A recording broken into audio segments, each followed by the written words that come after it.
नमस्कार, स्वागत है आपका आज तक पर। आपके साथ मैं हूं मीनाक्षी कंडवाल। एक तरफ है कोरोना का कहर और दूसरी तरफ है 30 लाख छात्र। ये वो छात्र हैं जिन्हें इस बार 10वीं और 12वीं की परीक्षा देनी है। अब सवाल ऐसे में ये कि आखिर ये कैसे मुमकिन होगा। शिक्षा मंत्रालय की तरफ से 31 तारीख को शाम 6 बजे एक प्रेस कॉन्फ्रेंस होने वाली है। माना यह जा रहा है कि इसी प्रेस कॉन्फ्रेंस में परीक्षा की तारीख और तरीका तय हो जाएगा। इसीलिए लगातार आज तक के जरिए बच्चों और अभिभावकों की आवाज हम शिक्षा मंत्री तक पहुंचा रहे हैं। कल भी हमारे साथ हजारों की संख्या में देश भर से छात्र जुड़े थे, अभिभावक जुड़े थे, जो अपनी परेशानी, आशंका, सवाल, कोई सजेशन सरकार को दे रहे थे। और आज एक बार फिर देश के अलग अलग हिस्सों से हमारे साथ स्टूडेंट्स जुड़ेंगे। साथ ही मौजूद होंगे खास विशेषज्ञ जो हमें इस पर जवाब भी देंगे, उनके सजेशंस देंगे। लगातार 31 तारीख तक इसी वक्त यानी दोपहर 3 बजे से 4 बजे तक हम छात्रों को मौका देंगे कि वो अपनी आवाज शिक्षा मंत्री तक पहुंचा सके। आपको दिखा दें, यहां पर स्टूडेंट्स देखिए हमारे साथ जुड़ना भी शुरू हो गए हैं। कल भी इसी तरह स्टूडेंट्स ने अपने सवाल जो हमारे सामने रखे थे, तो आइए शुरुआत भी कर लेते हैं। हार्दिक हमारे साथ इस वक्त मौजूद है। हार्दिक, आज आपके साथ शुरुआत हो रही है, पूछिए अपना सवाल। Good afternoon sir. जी हार्दिक, बोलिए। Good afternoon sir. हाँ जी, गुड आफ्टरनून सर, ये क्वेश्चन था कि जो सिलेबस कट किया है वो टोटली चैप्टर डिलीट नहीं हुए, कुछ उसके कंपोनेंट्स डिलीट किए हैं, ठीक है। तो जो फाइनल में नीट का अपना कॉम्पिटिटिव एग्जाम होगा नेक्स्ट टू नेक्स्ट ईयर, तो वो क्या सिलेबस में पूरा आएगा? वो तो चैप्टर पूरा ही आएगा, उसमें कंपोनेंट एक पार्ट तो नहीं छोड़ सकते ना। ये प्रश्न मेरे लिए है मीनाक्षी जी। जी सर, एक सेकंड आप रुकिए, पहले हम स्टूडेंट्स के कुछ सवाल ले लेते हैं, उसके बाद फिर चर्चा को आगे बढ़ाएंगे। हमारी कोशिश ये है कि ज्यादा से ज्यादा स्टूडेंट्स अपने सवाल रख सकें, ताकि जब 31 तारीख को शिक्षा मंत्री प्रेस कॉन्फ्रेंस करें, शिक्षा विभाग की तरफ से प्रेस कॉन्फ्रेंस हो, तो रायशुमारी या जो आशंकाएं बच्चों के मन में है, उनके समाधान की दिशा में कोई कदम या कोई फैसला हमें दिखाई दे। कोविड काल में एग्जाम कैसे होंगे, ये एक बड़ा चैलेंज है। तरीका क्या होगा, उस पर विचार लगातार हो रहा है, क्योंकि बीते 9 महीनों की पढ़ाई ऑनलाइन तरीके से हुई है। अब ऐसे में क्लासरूम जैसा माहौल, स्कूल का माहौल तो बच्चों को नहीं मिल पाया, लेकिन उसके बावजूद अभी किस तरह से तैयारियां हो सकती हैं, आगे क्या सूरत हाल रह सकता है, इस पर बात होगी। हमारे साथ इस वक्त डॉक्टर मीनाक्षी मौजूद हैं। आप स्कूल में टीचर भी हैं। मैम, स्वागत है आपका। बहुत अच्छी बात है कि आप बहुत अच्छी बात है कि आप हमारे साथ जुड़ी, कम से कम क्योंकि स्टूडेंट्स के साथ आप लोगों का लगातार इंटरेक्शन हो रहा है।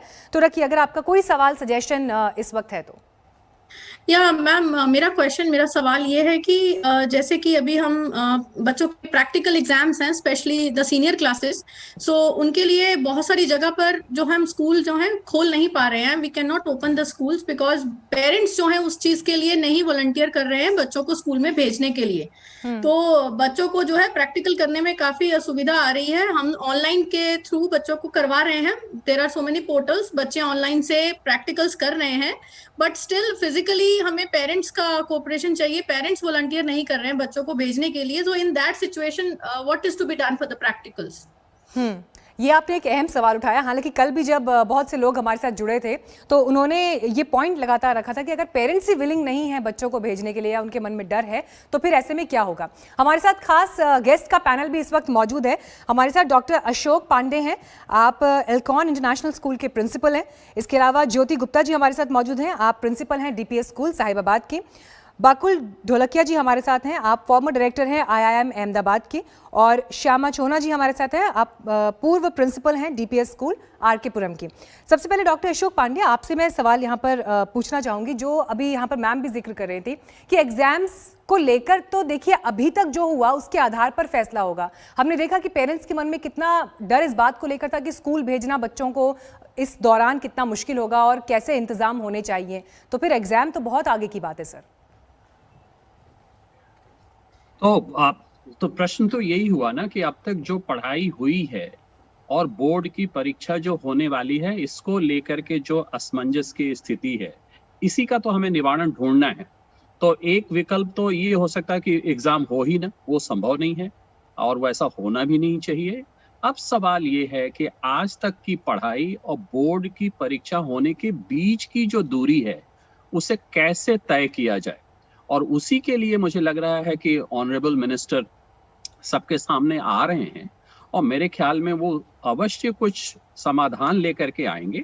मैं व्यक्तिगत रूप से ये कह सकता हूँ, ये मेरा सुझाव भी है और ऐसा मेरा मानना भी है कि बोर्ड की परीक्षा के पहले कम से कम 8 से 10 हफ्ते तक बच्चों को स्कूल में आना चाहिए, क्योंकि ये सिर्फ प्रैक्टिकल का सवाल नहीं है, प्रैक्टिकल तो है, उसके भी समाधान हो जाएंगे, लेकिन जो ये लर्निंग गैप आया है टीचर और स्टूडेंट के न मिलने की वजह से और केवल ऑनलाइन पढ़ाई और टेस्ट भी जो हुए हैं अभी तक वो ऑनलाइन हुए हैं, तो अगर बच्चे आएंगे, टीचर से मिलेंगे, उनके रेमेडियल क्लासेस होंगे, पेपर एंड पेंसिल टेस्ट होंगे, जब वो एक दूसरे से मिलेंगे और जो परीक्षा की तैयारी है इंडियन एग्जामिनेशन सिस्टम का, उसके लिए वो 2 से 3 महीने मिलना बहुत ही आवश्यक है। सर, तो अभी मेरा तो जो मौजूदा हालात हैं, क्या आपको लगता है कि फिलहाल ये मुमकिन है कि स्टूडेंट्स को 8 से 10 हफ्ते के लिए एग्जाम से पहले बुलाया जा सके स्कूल में? क्या हमारे स्कूल इतने सफिशिएंट हैं? कई राज्यों में ये मुमकिन है, ऑलरेडी हो रहा है और वहां बच्चे आ रहे हैं। जो नॉर्म्स हैं, गाइडलाइंस हैं कोविड के, सोशल डिस्टेंसिंग के, उसे फॉलो कर रहे हैं।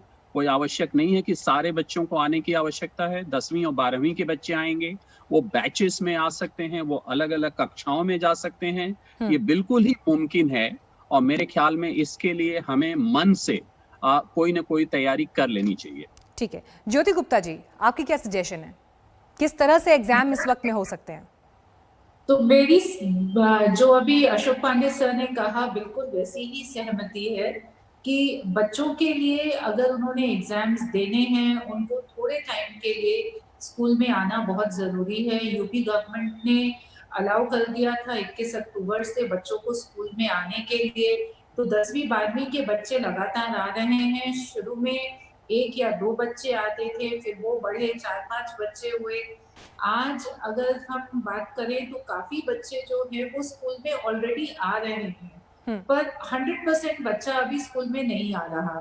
तो कहीं ना कहीं पेरेंट्स को भी ये समझना होगा कि अगर बच्चों को एग्जाम देना है, 3 घंटे बैठ के लिखना है, जो कि उनको बिल्कुल भी आदत नहीं है इस वक्त, तो उनको स्कूल में आना होगा, अपने प्रैक्टिकल्स करने होंगे, टीचर्स के साथ बातचीत करनी होगी, अपने सारे डाउट्स क्लियर करने होंगे।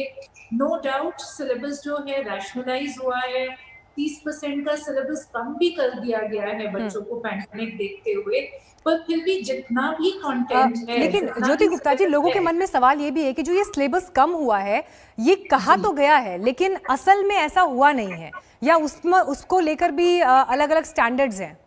ये कई बच्चों ने शिकायत हम तक पहुंचाई है।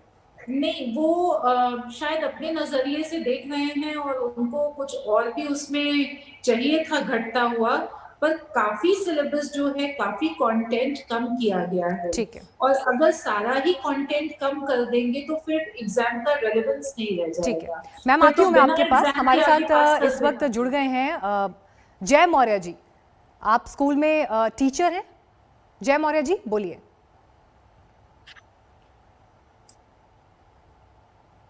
जय मौर्य जी, आप तक अगर मेरी आवाज पहुंच रही है, प्लीज अपना सवाल या सजेशन रखिए प्लीज।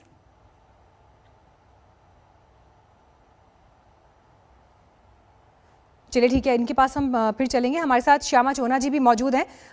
मैम, जो परिस्थितियां इस वक्त बनती हुई दिखाई दे रही हैं, बच्चों ने ये एक शिकायत जो कल के दिन भी हमारे मंच पर रखी कि जिस तरह से ऑनलाइन पढ़ाई हो रही है, उसमें एक नेटवर्क कनेक्टिविटी, ब्रॉडबैंड में उस टाइम क्या परिस्थितियां हैं, ये उनके लिए एक बहुत बड़ी चुनौती रही है 9 महीनों में।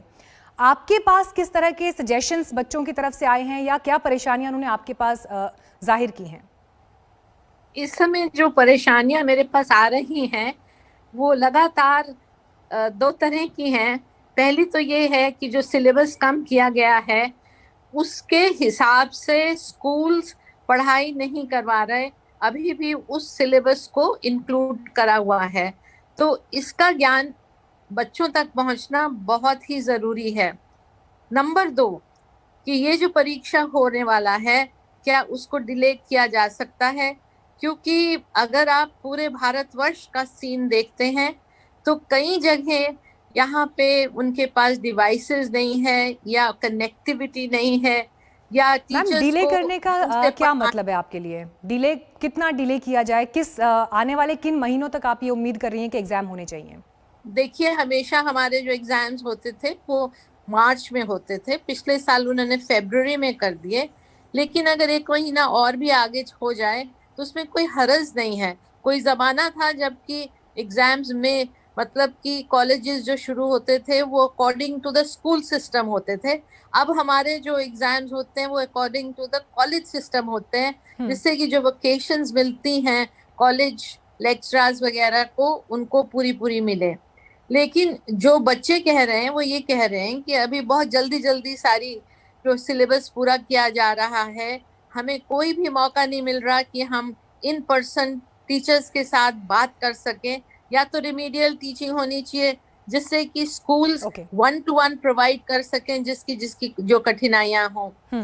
ये एक बहुत ही नाजुक और एक बहुत ही बड़ी समस्या है इस समय, जहाँ लाखों बच्चों का फ्यूचर डिपेंड करता बिल्कुल है। मैम, और इसीलिए हम भी कोशिश ये कर रहे हैं कि आज तक के मंच के जरिए ये 30 लाख बच्चे जो 10वीं और 12वीं की परीक्षाएं देने वाले हैं, उनकी आवाज शिक्षा मंत्रालय तक पहुंचे, शिक्षा मंत्री तक पहुंचे, और जो प्रेस कॉन्फ्रेंस वो करने वाले हैं इन सुझावों को वो उसमें शामिल कर लें। वसुधा हमारे साथ जुड़ गई हैं।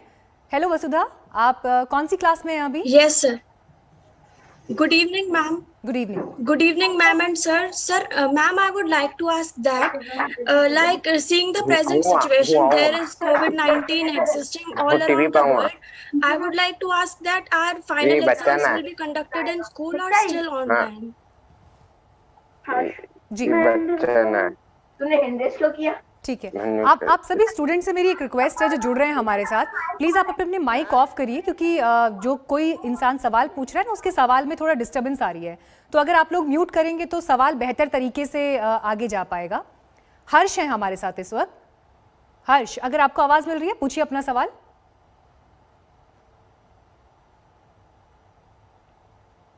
हेलो जी हर्ष बोलिए। मैम, मुझे ये पूछना था कि जो एग्जाम हमारी जैसे कि हो रही है, हमारा 30% सिलेबस कम हुआ है, तो और भी क्या हो सकता है क्या? ठीक है, आपका ये सवाल हर्ष, अभी जो हमारे साथ पैनल है उन्होंने लिया था, उनका ये कहना था कि जिस तरह से ये प्रोसीजर आगे बढ़ाया जा रहा है, बच्चों को शिकायतें हो सकती हैं, लेकिन टीचर्स की भी अपनी तरफ से कोशिश यही कि उसको इम्प्लीमेंटेशन में जितना स्मूथली आगे बढ़ाया जा सके वो किया जा सके। राहुल सहगल आ गए हैं हमारे साथ। राहुल पूछिए अपना सवाल। हेलो, मैं यह जानना चाहता हूँ कि पेपर डेट शीट वगैरह कब आएगी? ठीक है राहुल, आपका सवाल है तो अभी लगता है हमें कि 31 तारीख तक का इंतजार करना पड़ेगा, क्योंकि उस दिन जब प्रेस कॉन्फ्रेंस होगी शिक्षा मंत्री की तरफ से तो उस पर तारीख और तरीका क्या होगा इस पर क्लैरिटी आएगी। लेकिन हमारी कोशिश ये है कि आपके जो सजेशंस हैं वो हम सीधे शिक्षा मंत्री के सामने रख सके। सोनू राज है हमारे साथ। सोनू पूछिए सवाल अपना।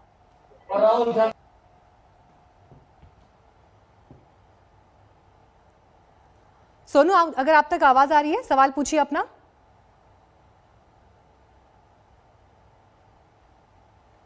चलिए ठीक है, इस बातचीत को फिर आगे बढ़ाएंगे, लेकिन तमाम मेहमान हमारे साथ लगातार जुड़े हुए हैं। डॉक्टर अशोक पांडे, जो बातचीत अभी बच्चों की तरफ से हुई है, मैं चाहूंगी कि अगर शिक्षा मंत्री इस वक्त हमारा ये कार्यक्रम देख रहे हैं, कोई 3 सजेशंस जो आप देना चाहें उन्हें आने वाले प्रेस कॉन्फ्रेंस को लेकर, या क्या फैसला लेना चाहिए उसे लेकर।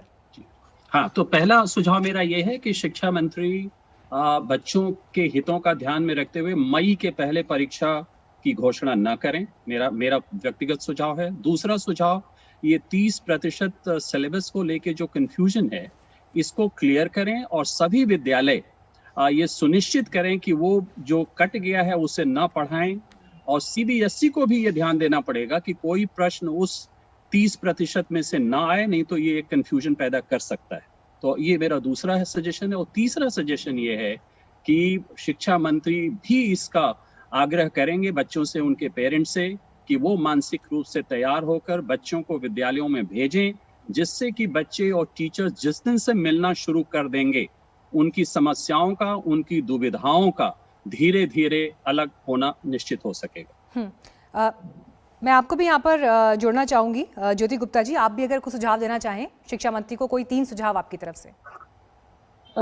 इसमें जो सर ने अभी बोला है उसमें मैं एक और चीज जोड़ना चाहूंगी कि जो एक लर्निंग लॉस बच्चों का हुआ है पूरे साल में स्कूल में ना आकर, तो उसका ध्यान हम लोगों को रखना चाहिए कि हम जिस भी तरह के बच्चों से आगे सवाल पूछेंगे या जो भी तरह के पेपर्स आएंगे, उसकी एक पूर्ण तैयारी के साथ बच्चे जो हैं वो एग्जामिनेशन दे। तो जो सैम्पल पेपर्स वगैरह आए हैं अभी तक और जो आगे भी वो लोग देंगे, तो एग्जामिनेशन पैटर्न जो है उसी पे बेस्ड होना चाहिए, ताकि बच्चों को थोड़ी सी मदद मिल सके और वो उसकी थोड़ी ज्यादा तैयारी कर सके। दूसरा, एक संवाद जो है वो पेरेंट्स के साथ बनाना बहुत जरूरी है।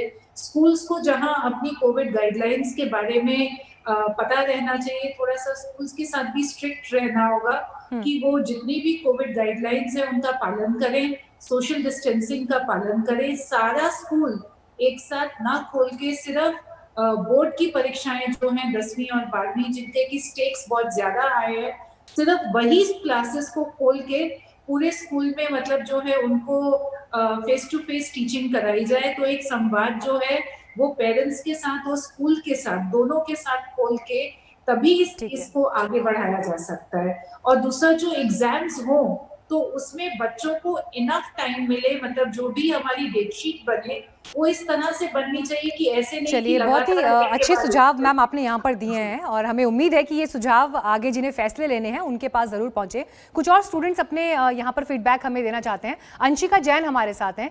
हेलो अंशिका, कैसे हो आप? किस तरह से आप लोगों की पढ़ाई हो रही है अभी? मैम अभी तो अच्छी चल रही है, बट मैम अभी 8-10 हफ्ते पहले मैम स्कूल खोलने का बोल रहे हैं, तो हमारे स्कूल काफी दूर है, तो मैम हम लोग को पब्लिक व्हीकल लगेगा बार बार जाने में, सो मैम कोरोना का बहुत डर लगता है उस टाइम पे। ठीक है, तो अभी और कोई सवाल आपके मन में जो आप पूछना चाहते हैं या सरकार आपकी बात सुने, कोई आप अपना सजेशन देना चाहते हैं? अंशिका मैम यही मैम, अभी तो सब ठीक चल रहा है बस। अब एग्जाम्स को लेकर आप क्या सोच रहे हैं इस टाइम पर? किस समय तक होने चाहिए एग्जाम्स? महक के पास चलते हैं। महक हमारे साथ आ गई हैं। पूछिए महक अपना सवाल। Hello ma'am. हेलो।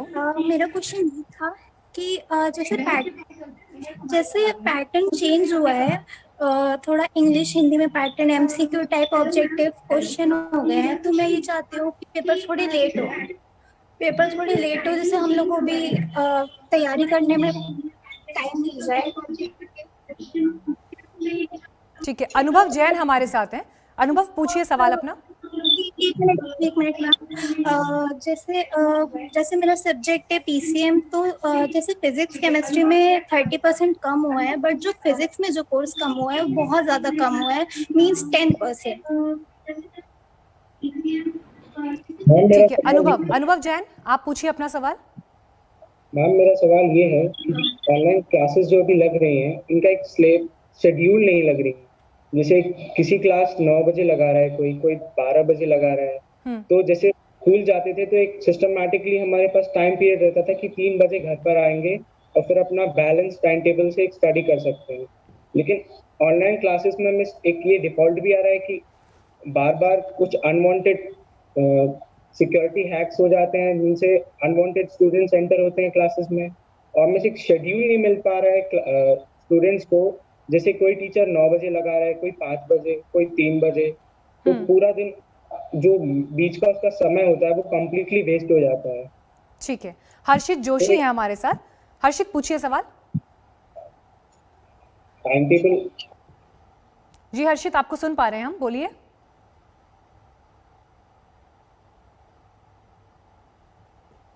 हर्षित, अगर आप तक आवाज पहुंच रही है। हेलो जी, पूछिए कौन सी क्लास में आप?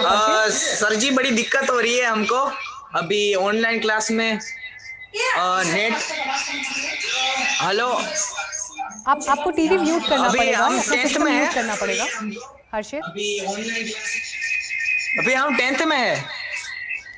चलिए गेस्ट के पास चलते हैं। श्यामा जोना जी, आपने भी ये तमाम सवाल सुने होंगे जो स्टूडेंट्स यहाँ पर रख रहे हैं। अगर आप इन क्वेरीज को रिस्पॉन्ड करना चाहें तो। सबसे बड़ी बात जो मैं बार बार दोहरा रही हूँ ये है कि बच्चों की जो दिक्कतें हैं या उनके पेरेंट्स की जो तकलीफें हैं उनको सबको समझना चाहिए, क्योंकि ऑल इंडिया सब जगह जो कोविड का स्प्रेड हो रहा है वो एक सा नहीं है। कठिनाइयाँ अलग अलग जगहों की अलग अलग हैं। पहले प्री बोर्ड होते थे जहाँ बच्चों को प्रैक्टिस हो जाती थी, वो पेन और अपने कागज पे लिखते थे, अभी वो भी होने चाहिए। और हमें एग्जामिनेशन फाइनल्स में जल्दी नहीं भागना चाहिए। नंबर 2, 10वीं और 12वीं की पहले ये जो पहले करते थे वैसा ही होना चाहिए, और जो उनके ट्रायल टेस्ट होते थे वो भी होने चाहिए, उसके बाद फाइनल एग्जाम होने चाहिए। फाइनल एग्जाम्स मई से पहले होने की कोई खास जरूरत नहीं है। 30% जो सिलेबस कम किया गया है वो अनाउंस होना चाहिए, हर बच्चे के पास, हर टीचर के पास, हर स्कूल के पास ये लिखित उनके पास आ जाना चाहिए। बच्चों की बहुत समस्याएं हैं, क्योंकि माँ बाप की बहुत समस्याएं हैं, इसलिए प्रिंसिपल्स को पेरेंट टीचर मीटिंग्स करनी चाहिए और उन्हें समझाना चाहिए और दिखाना चाहिए कि कितनी सेफली उनके बच्चों को बिठाया जाएगा। बाकी हुई बात रेस्ट ऑफ द क्लासेस की, वहाँ एग्जामिनेशन की जरूरत हो या ना हो उस पर रीथिंकिंग होनी चाहिए, लेकिन हाँ 10वीं और 12वीं का एग्जाम होना बहुत जरूरी है, लेकिन उससे पहले उनका जरूर एक प्री एग्जामिनेशन होना चाहिए जैसे पहले होता था, जिससे कि उन्हें प्रैक्टिस हो जाए फिर से और वो अपना एनुअल एग्जाम खुशी खुशी कॉन्फिडेंस के साथ दे सके। मुझे खुशी है इस बात की कि आज जब हम ये चर्चा कर रहे हैं तो आप सभी एक्सपर्ट्स की तरफ से जिस तरह के सुझाव आ रहे हैं ये अपने आप में बेहद कंस्ट्रक्टिव, और अगर फैसलों में इस तरह के सुझावों को शामिल किया जाता है तो यकीनन बच्चों के लिए जो समय चुनौतीपूर्ण रहा उसमें एक मदद मिलेगी। डॉक्टर अशोक पांडे, एक सवाल जो मेरे जहन में आ रहा है कई बच्चों से बात करने के बाद, जिस तरह से परिस्थितियां हमने ये देखी हैं, 9 महीनों में मल्टीपल स्कूल्स में अलग अलग तरह से पढ़ाई हुई है, ऑनलाइन पढ़ाई हुई है, सबका तरीका अलग है, टीचर्स ने बहुत मेहनत की है इस ऑनलाइन पढ़ाई के लिए, लेकिन फिर भी एक कॉमन स्टैंडर्ड जिसके आधार पर बच्चों का मूल्यांकन किया जाए वो कैसे तय होगा, ये एक चैलेंज है। हाँ, ये बिल्कुल चैलेंज है, मैं इसको एक्नॉलेज करता हूँ, और इसीलिए हमारे साथ जितने वक्ता हैं उन्होंने अपने अपने ढंग से इस बात को कहने का प्रयास किया है कि अब हमें 2 से 2.5 महीने अगर बच्चे विद्यालयों में आए तो वो जो गैप्स हुए हैं उनको हम एक बराबरी के स्तर पर इक्वलाइज कर सकते हैं, और उसकी बड़ी आवश्यकता है। और डॉक्टर ज्योति ने जो बहुत अच्छी बात कही कि जो बोर्ड के प्रश्न पत्र बने उसमें कुछ बहुत सारे बदलाव और नई टेक्निक्स, इनोवेशंस न लाए जाएं, बच्चों के साथ एक कॉम्पैशनेट व्यू रखकर क्वेश्चन पेपर्स ऐसे बनाए जाएं कि कोई उसमें पैटर्न चेंज ना हो जाए, आउट ऑफ सिलेबस की समस्या ना आए, लेंदी पेपर की समस्या ना आए, तो हम आपके सवाल का जवाब ढूंढ सकते हैं इन सब स्टेप्स के द्वारा। हमारे साथ इस वक्त औरैया से डॉक्टर मीनाक्षी नरूला जुड़ गई हैं। जी मैम, बोलिए।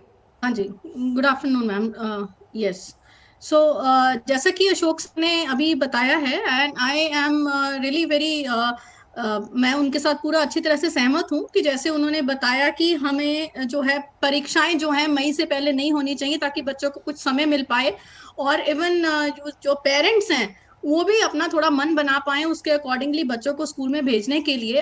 हमारे अपने स्कूल में अगर हम, जैसा कि सर ने भी बताया कि हम बहुत सारे इंतजाम कर रहे हैं अच्छे से, सैनिटाइजेशन, सोशल डिस्टेंसिंग मेंटेन करने के लिए प्रॉपर हर एक तरह से इंतजाम करे गए हैं, बट स्टिल जैसे कि बच्चों के मन में भी यही प्रश्न है, स्कूल बहुत दूर भी हैं घर से, तो वो जो ट्रांसपोर्ट की प्रॉब्लम है, इसी चक्कर में पेरेंट्स जो हैं वो बच्चों को स्कूल में भेजना नहीं चाह रहे कि पब्लिक ट्रांसपोर्ट पे कैसे भेजेंगे। तो वो हर जगह पर सोशल डिस्टेंसिंग मेंटेन करना, बसों में भी और हर जगह पर, ये बहुत ही मुश्किल बात है। और इस चीज के लिए जो है हमने अपनी ओर से बहुत कोशिश किया, हमारे टीचर्स ने बहुत कोशिश किया, ब्लेंडेड लर्निंग के द्वारा तरीके से, फ्लिप्ड क्लासरूम से बहुत नए नए तरीकों से बच्चों को पढ़ाया गया, बच्चों ने उसमें इंटरेस्ट भी खूब लिया है, और बच्चों का सिलेबस भी जो है हमने काफी 80% से ज्यादा सिलेबस भी कवर कर चुके हैं। बट अगर ये जो आपने बात की मैम, ये बहुत अच्छी बात है, क्योंकि ये पूरा साल जो है वो इस बात के लिए भी याद रखा जाएगा जिस तरह से इस नए माहौल और नए चैलेंज के हिसाब से टीचर्स ने अपने आप को ढाला और स्टूडेंट्स तक वो पढ़ाई पहुंचाने की कोशिश की, चाहे चुनौतियां जितनी भी आई हों। लेकिन हम आपको एक अहम ट्वीट भी दिखा रहे हैं जो शिक्षा मंत्री रमेश पोखरियाल निशंक ने 26 दिसंबर 2020 को किया। उन्होंने सीबीएसई के एग्जाम में बैठने वाले छात्रों को 31 दिसंबर शाम 6 बजे घोषणा करूंगा और परीक्षाएं कब से शुरू होंगी इस पर जानकारी दूंगा, इस बात की जानकारी इस ट्वीट के जरिए दी। अब इंतजार 31 दिसंबर का है। लेकिन एक असमंजस की स्थिति क्यों है, ये भी आप जरूर देखिए। 10वीं और 11वीं की परीक्षा आगे बढ़ाई गई। 18 मार्च 2020 को 1 अप्रैल 2020 को फैसला हुआ कि बचे हुए विषयों की परीक्षा नहीं होगी, यानी जो एग्जाम्स कोविड की वजह से रह गए थे उन्हें छोड़ दिया गया। फिर 8 मई 2020 को बचे हुए विषयों की परीक्षा 1 से 15 जुलाई के बीच होगी, ये फैसला आया। लेकिन 25 जून 2020 को बोर्ड ने बचे हुए विषयों की परीक्षा न कराने का फैसला किया। 7 जुलाई 2020 को ये फैसला किया गया कि 9th से 12th तक के जो सिलेबस है उसे 30% कम किया जाएगा और 22 दिसंबर 2020 को बोर्ड की परीक्षा जनवरी-फरवरी में न करने का फैसला किया गया। और फिर 26 दिसंबर को ट्वीट आता है शिक्षा मंत्री का, 31 दिसंबर को तारीखों के ऐलान की घोषणा के लिए। तो ये जो एक पूरी टाइमलाइन हमने आपको दिखाई, ये टाइमलाइन ये बताती है कि स्टूडेंट्स की मनस्थिति इस वक्त क्या है, क्योंकि एक के बाद एक जैसे परिस्थितियां बदली, फैसले बदले, उसको लेकर एक कंफ्यूजन है। इसी पर अपने एक्सपर्ट से हम आगे बात करेंगे। देश भर से स्टूडेंट्स भी हमारे साथ लगातार लाइव जुड़ रहे हैं। फौरन लौट रहे हैं हम एक ब्रेक के बाद। नमस्कार, मैं हूं अंजना ओम कश्यप। हमें उम्मीद है ये वीडियो आपको पसंद आया होगा। लेटेस्ट खबरों के लिए यूं ही देखते रहिए आज तक और इस वीडियो के पसंद आने पर लाइक, शेयर एंड सब्सक्राइब करना ना भूलें।